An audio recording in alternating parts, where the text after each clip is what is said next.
আলহামদুলিল্লাহি রাব্বিল আলামিন ওয়াসসালাতু ওয়াসসালামু আলা রাসূলিহিল কারীম ওয়া আলা আলিহি ওয়া সাহবিহি ওয়া আহলি বাইতি আজমাইন।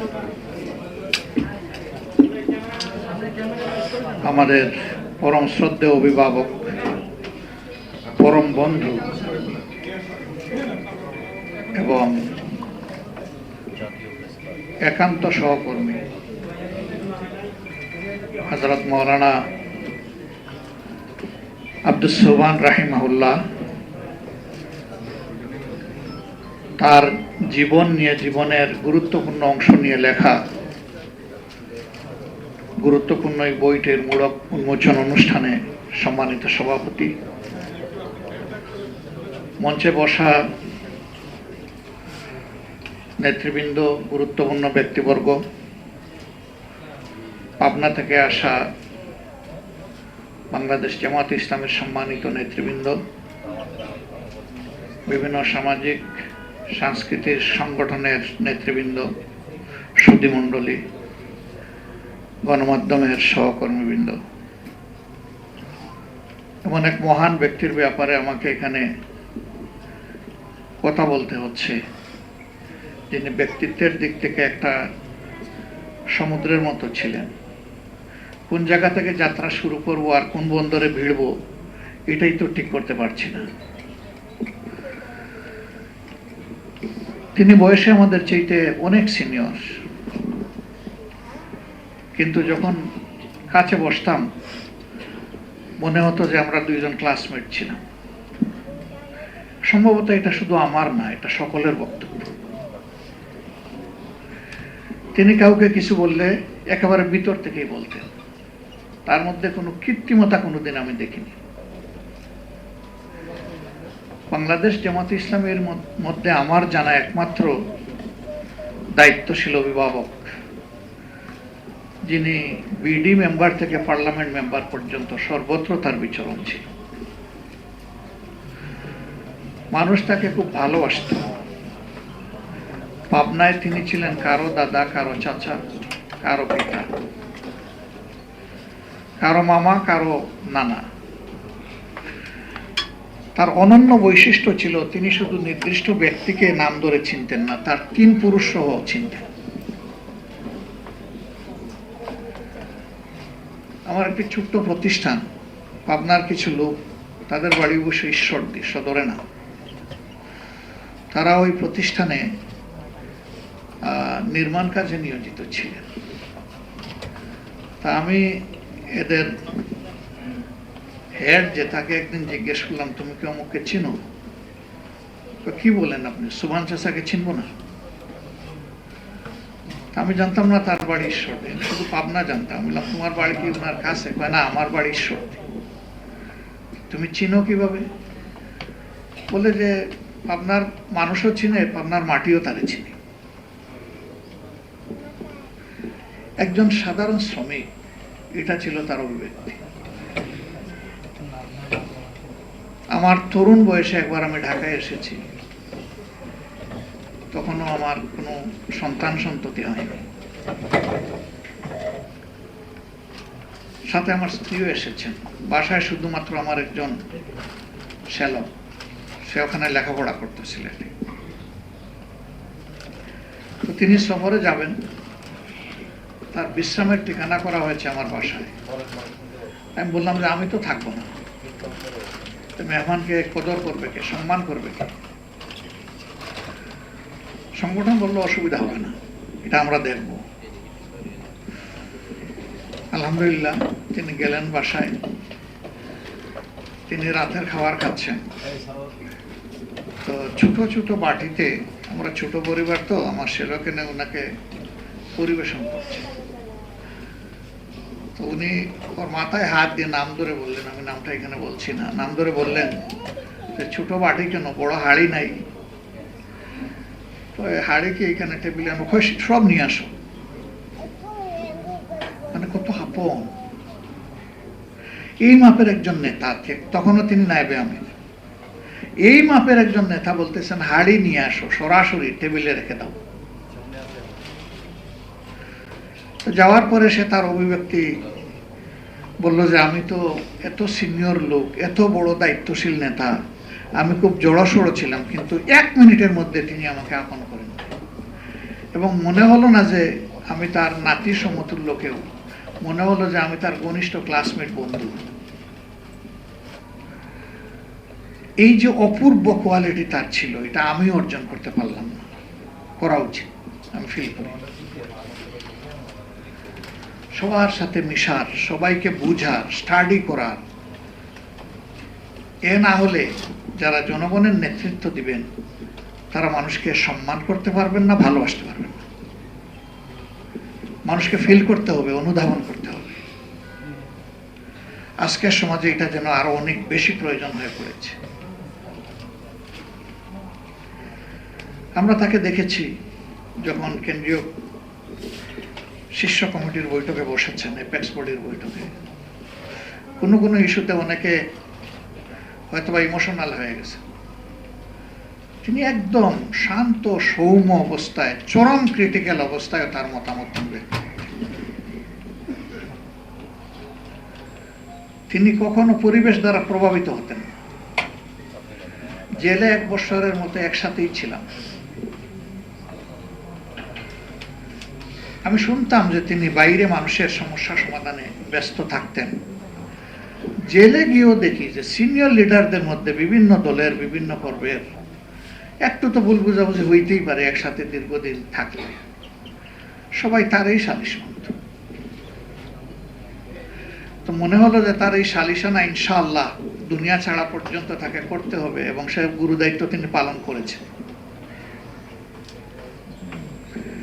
আরেকজন লোক একই ফেব্রিকেটেড মামলায়, তাকেও জেলে রাখা হয়েছিল, তখনও বিচার শেষ হয়নি। তিনিও বয়স্ক, তবে উনার মতো এত না। উনি যুবকের মতো মৌলানার খেদমত করতে চাইতেন, আর মৌলানা এসে এসে বলতেন আমিও যুবক, আমার খেদমত আমাকে করতে দাও। সে বলতো যে মুরব্বীদের খেদমত করা এটা তো মা বাবা আমাদেরকে শিখিয়েছেন, আপনি কেন বঞ্চিত করবেন? তখন তিনি ভাগ করে দিতেন যে এটা তুমি করবা আর এটা আমি করবো, ঠিক আছে তোমার ওইটাতে বঞ্চিত করবো। যখন উভয়েরই ফার্সিক্যাল ট্রায়ালে মিসক্যারিয়েজ অফ জাস্টিস হয়ে গেল, তখন ওই লোকটি বলল যে মৌলানার সাথে আমাকে থাকতে দিন। জেল কর্তৃপক্ষ বলল যে উনার মর্যাদাবোধের কারণে উনাকে আমরা একা রাখতে চাচ্ছি। তখন এই লোকটি বলল যে ঠিক আছে, তাইলে উনার মতামত নিয়ে আমাকে দেন, উনি যদি না চান আমি যাব না, আপনি চাইলে আমাকে তার সাথেই থাকতে দেন। তো জেল কর্তৃপক্ষ যখন মৌলানার মতামত চেয়েছে, তখন তিনি বলেছেন হ্যাঁ, সে আমার ছোট ভাইয়ের মতো, আমার সাথে থাকলে আমি খুশি হব। ওনার সাথে দিয়ে দিয়েছে। আমি এর মাঝে মুক্তি পেয়েছি। আবার তৎকালীন যিনি একক হর্তাকর্তা ছিলেন, যার অঙ্গুলি হেলনে সবকিছু এই দেশে হবে বলে অনেকে মনে করত, তার বদান্যতায় আবার গেলাম 5 বছর পরে, গিয়ে ওনাকে পেলাম। তো তখন ওনারা কন্ডেম সেলে একটা সুনির্দিষ্ট সময়ের জন্য তাদেরকে পাচারি করার সুযোগ দেওয়া হতো বাইরে। আগে থেকেই একটু যোগাযোগ করে উনি গেইটে আসলেন, কথা বললাম, সেই তার ছোট ভাইকে সাথে নিয়ে আসলেন। দুইজনের মধ্যে কোনো ভাবলেশ চিন্তা কিছুই আমি দেখলাম না, বিশেষ করে উনার মধ্যে প্রশান্ত চিত্ত, কালবে সালিম। তার যে একটা ফাঁসির রায় হয়ে আছে, তিনি যে কন্ডেম সেলে আছেন, এই ব্যাপারে তার কোনো পরোয়া নেই। জেলে প্রত্যেকটি মানুষ তাকে সম্মান করতো, ভালোবাসত, আর শুধু আফসোস করতো যে এমন মানুষকেও জেলে থাকতে হচ্ছে জীবনের এই পর্বে। এখানে শিমুল বিশ্বাস বলছিলেন, যারা তাকে অপদস্থ করতে চেয়েছিলেন, আল্লাহ কোটি মানুষের অন্তরে তাকে সম্মানিত হিসাবে স্থাপন করে দিয়েছেন। তারাই বরঞ্চ আজকে তাদের নিজের কর্মের পরিণতি ভোগ করছেন। মৌলানা আব্দুস সোবহান দেশ মাটি মানুষকে ভালোবাসতেন, চাইলে তিনি বিদেশের যে কোনো জায়গায় আশ্রয় নিতে পারতেন, না, তিনি এগুলো চিন্তা করেননি। আল্লাহ এখানেই পয়দা করেছেন, এই দেশের হক আমার উপরে আছে, আর আমারও হক এই দেশের উপরে আছে, সুতরাং আমার প্রিয় দেশ আমার ঠিকানা। এই সম্মানটুকু তিনি করেছেন, ওই চিন্তা উনি করেননি। আমি সবসময় বলি, দেশ এবং মানুষকে যারা ভালোবাসে তারা কখনো দেশ মানুষকে ছেড়ে পালিয়ে যেতে পারে না, তা তারা করেননি। বরঞ্চ মীর কাসিম আলী, তাদের আরেক সহকর্মী, আমাদের প্রিয় সম্মানিত নেতা, তিনি তো আমেরিকায় ছিলেন। এই অবস্থা সৃষ্টি হওয়ার পরে তার কিছু পার্সোনাল ফ্রেন্ড তাকে রিকোয়েস্ট করেছিল, don't come back to Bangladesh. তিনি বলেছিলেন হোয়াই? বলেছে আপনি আসলে ওই আপনারও একই অবস্থা তারা করে ছাড়বে। তিনি বলছেন আমি ফেস করব, কারণ আমি জানি অভিযোগ মিথ্যা। আমার মৌত একবারই হবে, যেমন আমার জন্ম একবার হয়েছে। আমি তো দ্বিতীয়বার মরার কোনো সুযোগ পাবো না, যেহেতু দ্বিতীয় জীবন আমার হবে না। কাজেই মৃত্যুর তক্তায় দাঁড়িয়েও আমি বলে যাব অভিযোগ মিথ্যা, এবং আমি এটা ফেস করব। তিনি তো পালিয়ে যাওয়ার প্রশ্ন না, তিনি তো ছিলেনই বিদেশে ট্যুর উপলক্ষে, তিনি থাকতে পারতেন, কেউ তাকে ওই রকম মানে ফিল করতো না। কিন্তু তিনিও মানুষকে, দেশকে ভালোবাসতেন। তার এই ইয়াকিন ছিল যে ইয়াকিনের প্রতিফলন তিনি ঘটিয়ে দুনিয়া থেকে বিদায় নিয়েছেন। এই সহকর্মীদেরকে আমরা ফেরত পাবো না, এটা ঠিক, কিন্তু তাদের স্মৃতি আমাদেরকে অনবরত স্মৃতি এবং শিক্ষা সঙ্গ দিয়ে যাবে ইনশাআল্লাহ। মৌলানা আব্দুস সুবহানরা কখনো হারিয়ে যান না, তারা বিবেকের আয়নায় জ্বলজ্বল করতে থাকেন, এবং এটি তাদের কর্মের কারণে। আল্লাহ আমাকে, আমার সহকর্মীদেরকে, রাজনীতির ময়দানে যারাই আছেন তাদেরকে আলোকিত এই জীবনগুলা থেকে শিক্ষা নেওয়ার তৌফিক দান করুন। আজকের সমাজে তার বড়ই প্রয়োজন। তার মাঝে আমি কখনো হিংসা, প্রতিহিংসা, জেদ এগুলো আমি দেখিনি। তার মতো একজন বিজ্ঞ প্রাজ্ঞ নেতা বিভিন্ন ফোরামে মত দিতেন, কিন্তু যখন তার মতের অপর পক্ষে গিয়ে অন্য মতটা শক্তিশালী হয়ে যেত, তিনি সবার আগে বলতেন আমার মত আমি উল্টো করলাম, এটাই আমার মত। এখন এই যে উদারতা, এই যে সাহসিকতা, এটা আমাদেরকে সঞ্চয় করতে হবে ইনশাআল্লাহ। আমি মাবরুরকে বিশেষভাবে ধন্যবাদ জানাই। একটা পবিত্র জিম্মাদারি সে আঞ্জাম দিয়েছে। আমি আল্লাহর দরবারে দোয়া করি আল্লাহ তাআলা তার হৃদয়ে এবং তার হাতে বরকত দান করুন। বাকি দায়িত্বগুলোও যেন সে আরো সুন্দরভাবে পালন করতে পারে, আল্লাহ তাআলা সেই তৌফিক তাকে দান করুন। তাকে আল্লাহ এই হায়াত দান করুন, সেহাতে কামেলা এনায়েত করুন। আজকের আয়োজনে আসতে পারার জন্য মহান রবের শুকরিয়া আদায় করার পাশাপাশি আয়োজকদেরও আমি কৃতজ্ঞতা আদায় করছি।